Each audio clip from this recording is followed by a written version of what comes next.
Welcome to Amy's Bookshelf Reviews podcast. Sit back and listen to interviews, discussion about books, and anything else literary. There's always something or someone new on the show. This call is now being recorded. Good evening, listeners, and welcome to Amy's Bookshelf Reviews podcast, Behind the Books, Honest Voices, Real Stories.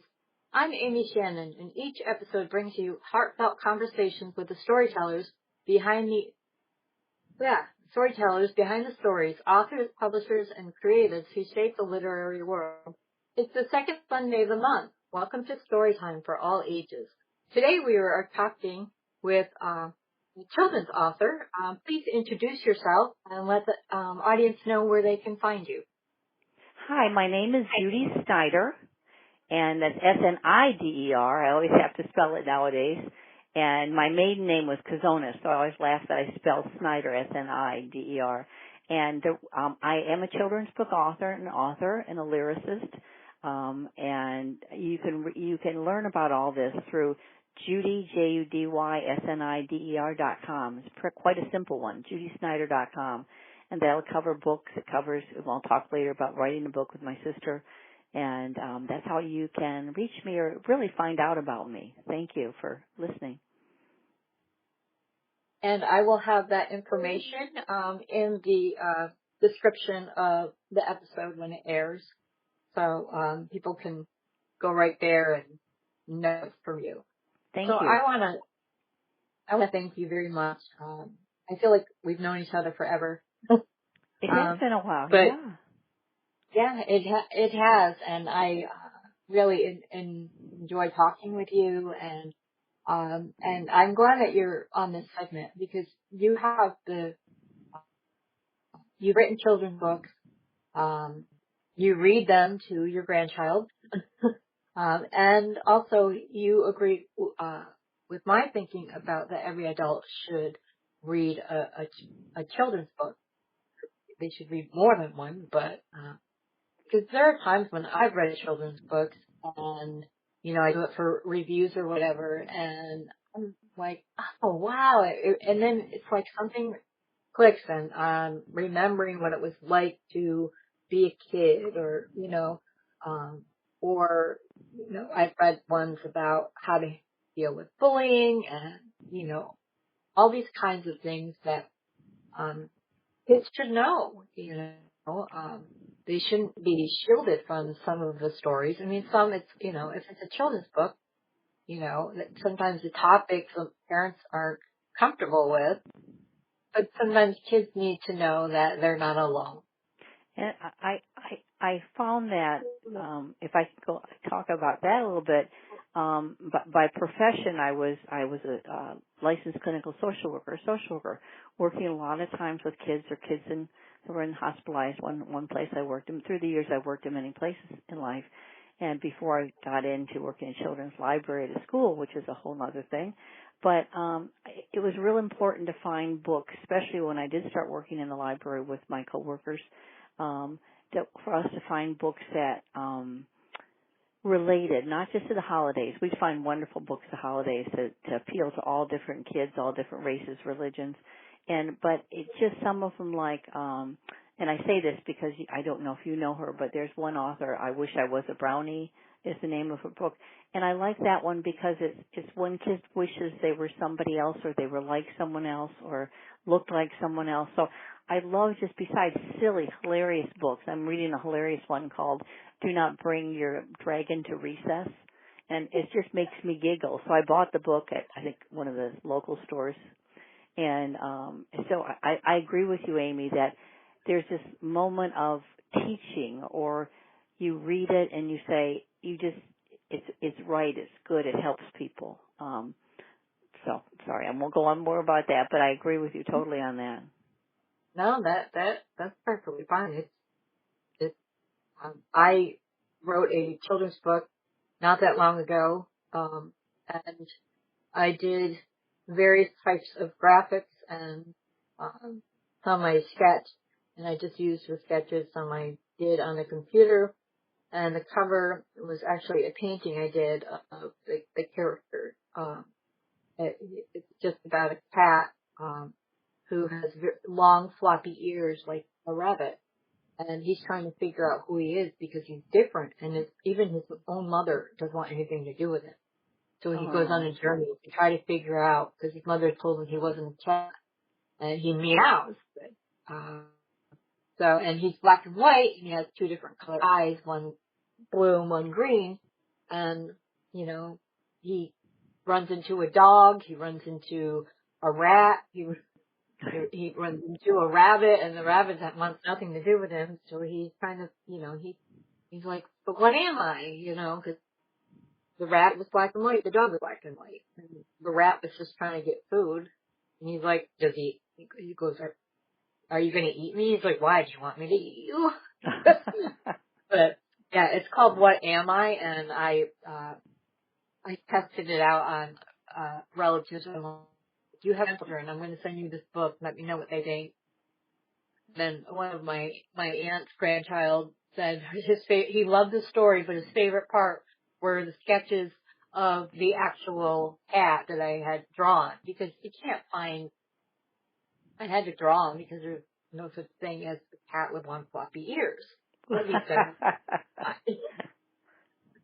But I loved it, and I wrote several stories about my own cats and their own adventures, and I've only read them to my grown children, and they love them. I just haven't figured out what to do with them yet. You know, they need illustrations and stuff like that, and I don't know yet.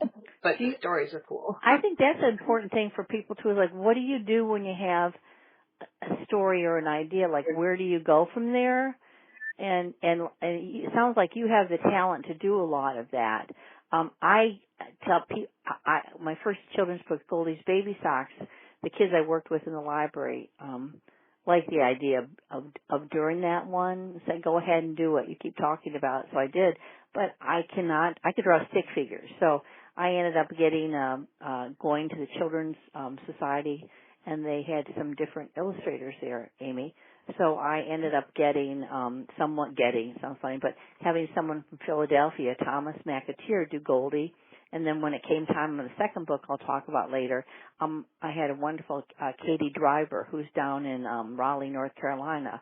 And so we would work long distance, boy, that ages me.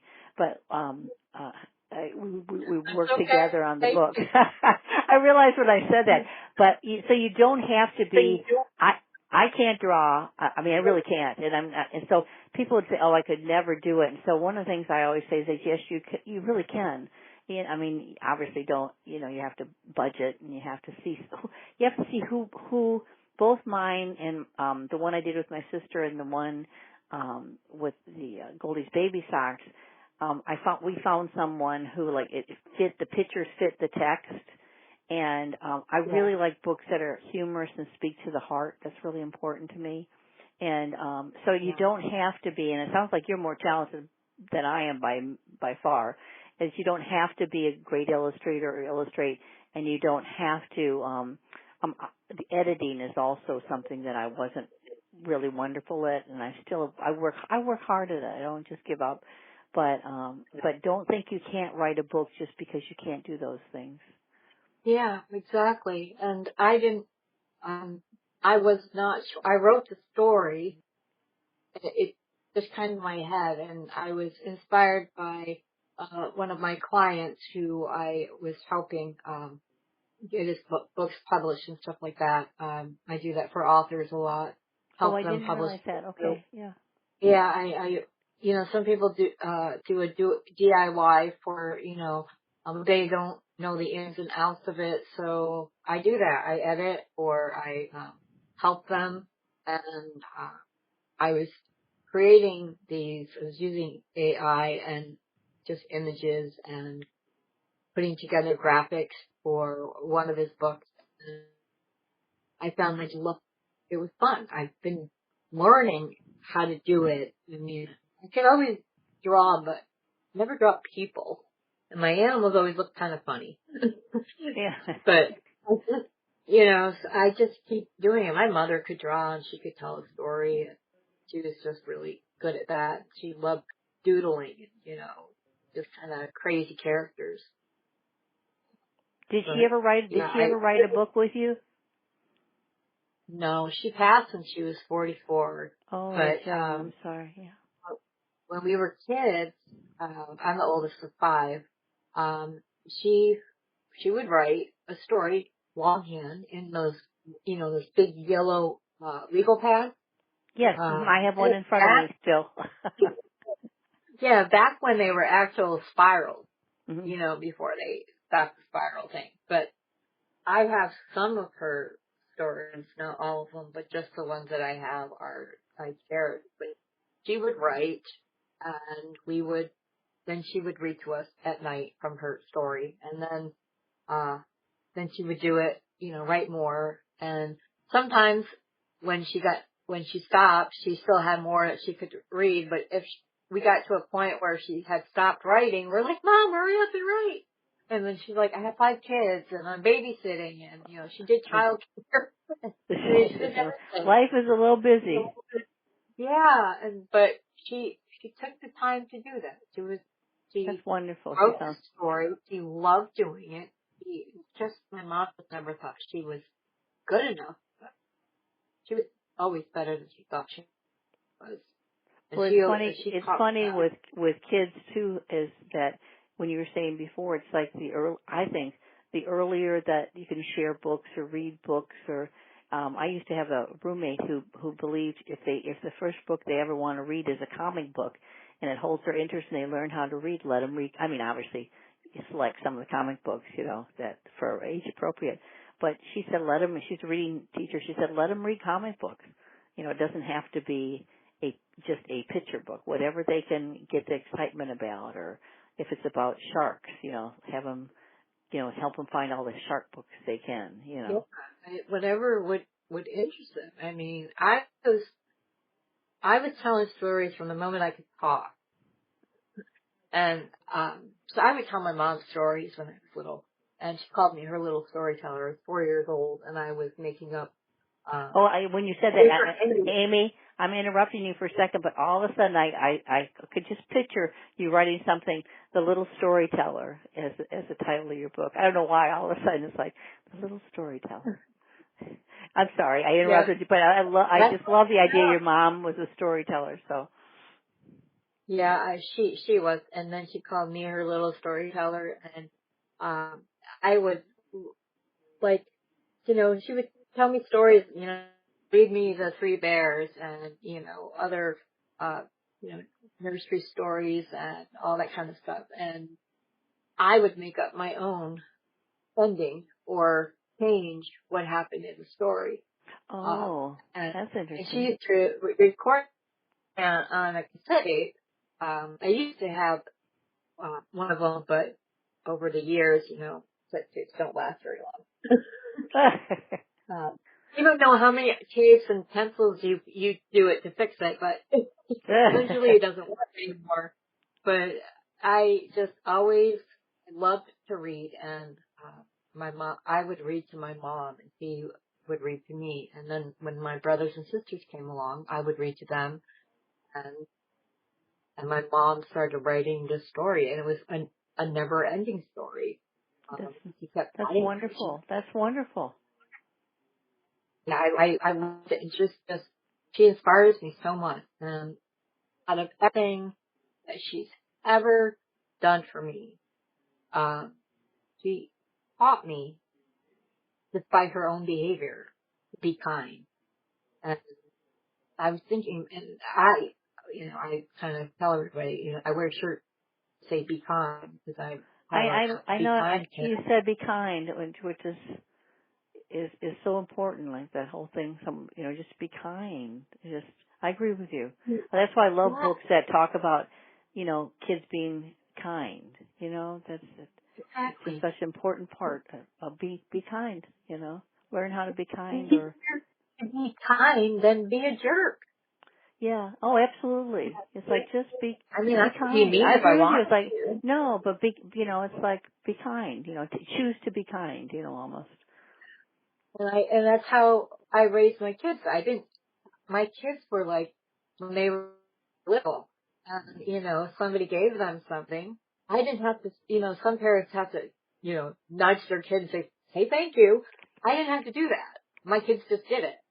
And I was always, their teachers, all, the three of them, that I raised, all teachers were always saying that no matter what, they were always polite. Even if they did something wrong, they were so polite and, they didn't like argue or if, they were, reprimanded or something like that. They would just polite. And said, my one son, Robert, if he would not do his homework, but he would be really nice about it. And the teacher's like, how can you get mad at it? He was being nice because he didn't do something. He's like, I'm so sorry, I didn't do my homework. And he's like, please forgive me. Like, well, and I didn't have to tell them. They just saw what I did. And considering, it was just the four of us for the longest time. I was just so proud. I'm proud of the men that they've become because they could have become different. They could have did bad behavior and blame it on their lousy father or whatever, but they didn't. They sounds like they're very nice young men. They are. They really. Do you get a chance to did they read over your right? I mean, are you currently? I know the one you just talked about, but do you have others in mind? I mean, are you always thinking of children's books? It's like I have a dilemma, Amy, sometimes because I write and my husband and I write medical thrillers and thrillers, and we have a lot of thrillers out. But I still have the 2 children's books out, but I have maybe 8 manuscripts, other ones, because I don't want to give up yet, doing some children's books. And so it's a dilemma sometimes because my energy now is going back to looking at my children's manuscripts at the same time working on some suspense, my sister was very can I talk about that can I mention that? Yeah. My sister, Sure. she wrote the one I Love You, Be Careful, and that first one was Goldie Baby Socks, and that was about a cat that comes into a family, and it's just kind of hilarious, actually. This cat gets I love that one. I do, yeah, and I just get such a kick out of that myself. And then and that's in Spanish also. I wish it could be in every language, but that's in Spanish too. But the I Love You, Be Careful I did with my sister because her husband was leaving the house and going to work, and all of a sudden she goes, I love you, be careful. And then she was talking to me. We talk a couple times a week or 2 or 3 times a week. And we came up with the idea, why don't everybody says like, I love you, be careful, or say be careful, and it's just such a common thing to do. And so we built this children's book around that, from a girl from being a baby to getting married and have a kid of her own, of people saying, I love you, be careful, I love you, be careful. And so that was inspiring to write with. It was nice having to be able to write with my sister. I'm close to my sisters. I have 2. And so that was fun, but that's really more of a parent book.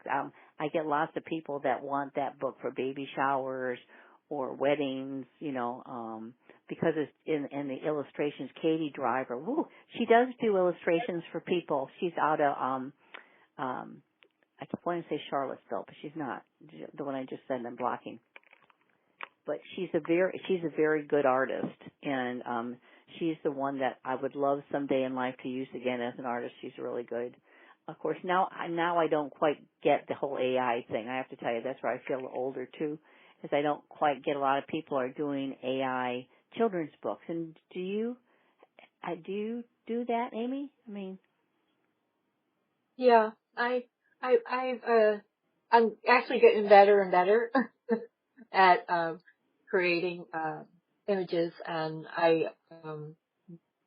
an author client of mine, he put together some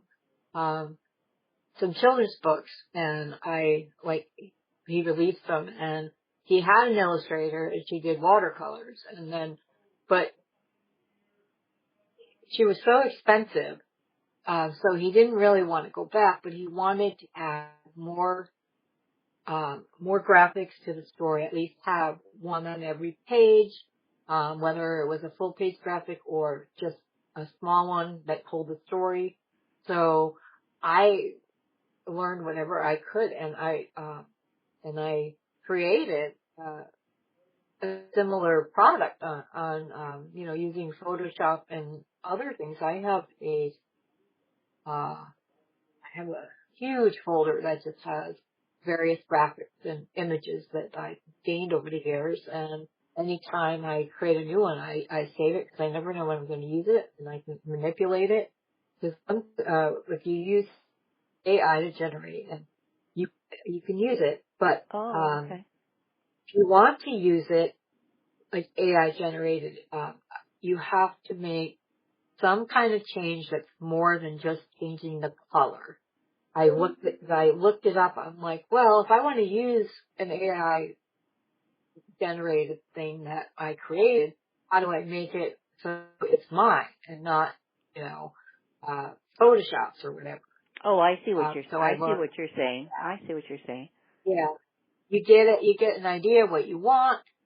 Sometimes I'll have it generated, and I'm like, oh, I can create something better than that, and then I'll do that. But I keep learning, and I do. An author. He wanted social media banners, and then he has a event coming up in December, and he gave me the information, wanted me to create a flyer for him. So I did that, and he loved it. And then I was editing his book, and I said, "Do you know who's going to do your cover?" And he wasn't sure. I'm like, "Let me give you some examples of covers that I can do for you." And so I did that, and he liked them, but he's like, I mean, if you're an author, you're thinking about your cover, and I understood that. And he's like, I like this on this one, and this on this one, and then finally, after I think I only did like 9 writes for him, he found one that he said was perfect for him. Oh, And great. because I read the book, I knew the story, and so it's easier to create a cover for a story you've read, Yes, if you're not a absolutely. writer. And also, he's like, I need to have a windmill and someone on a horse, and that was like what my baseline was, and I was able to create the cover Excuse for me. him. Just loved it. So you do that. That's good for the listeners who are listening today to know that you do that sort of thing too, Amy. Yeah, I really enjoy it. I mean, I even do crafts. In my spare time, I've been doing resin crafts. Amy, can we stop for 1 second? Excuse me. I'm not sick. I get allergies every once in a while. I just, something in my house or something. Just all of a sudden my eyes started tearing and excuse me for stopping for a second. Okay, sorry. Sorry. That's okay. Every once in a while I'll get that. Allergies or something and then I'll be fine. What can I say?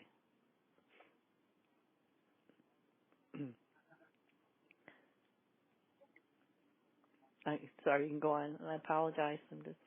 No, that's fine. I'll do that every once in a while, especially at breakfast over a cup of coffee. I don't know, my allergies, if they kick in, they kick in, but I'm sure some listeners and other people get that too sometime this dry time of year, Yeah, I have damaged sinuses, so I'm always stepped up or blowing my nose, and I know it lasts for a couple of days, and I know it's a cold, and that hits my sinuses. Yeah, knock on wood, I haven't. I really enjoyed our conversation, and I welcome you back on the show at any time. Thank you. And I really enjoyed talking with talk. you. And as I said to you, the one book is, well, I can only speak to that because I liked it so much that I'm going to get another copy of it, of your book that tells about and helps women. What kind of some of the things you went through in life that you just is very poignant. It's a very good book, and I look forward to seeing some of your other ones. I just happened to look today and looking for this one. I said, oh my goodness, she has so many books out. I'll have to read more of her books. And because there's a lot of, as I said, being on your show, I always have to, of course, thank my sister, and World Castle Publishing has been great in terms. They don't do little kids books, so they'll do some like teenage books, but they don't do children's books. But they do, suspense or whatever. So all the people have helped me along the way. I always really appreciate that. Or someone will write me, and tell me about the book they're doing, or excuse me, or they'll go on my author Facebook. It's just and do that. There I go again. But I appreciate being on your show. Thank you. No problem. And anytime if you want to talk about, offline or something, talk about your kids' books or whatever, you can contact me at any time. You have my number. Thank you. I would like that. I enjoy talking to you. Besides, your wealth of knowledge as an author. So, thank you. Have a good day. I appreciate being on your show. Thank you. Bye-bye. It's the end of another great conversation. Thank you for being on the show, and thank you, audience, for listening. If you wish for you or your book to be on the show, just go to amysbookshelfreviews.com/podcast and schedule your pre-recording. Please follow this podcast on Spotify. I'm Amy Shannon. Be safe, be well, and always be kind. Thank you. Bye-bye. Tune in here again next week for another tantalizing discussion. Thank you for listening to Amy's Bookshelf Reviews podcast.